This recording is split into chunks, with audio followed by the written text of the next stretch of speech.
Meron tayo dyan sinabawan na kinamatisang isda at nilagyan nga natin siya ng talbos ng kamote. Pwede na tayo, ito nga luto na guys. Magandang hapon mga idol. Tayo nga ay nagluto na tayo ng kinamatisang isda. Nilagyan nga natin guys ng siling.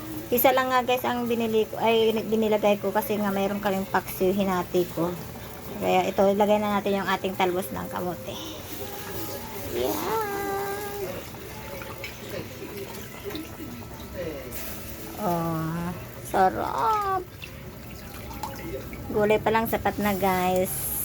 At sabaw, ulam na. Ang lasa ng isda. Oh, tapos saka ako magpapaksiw.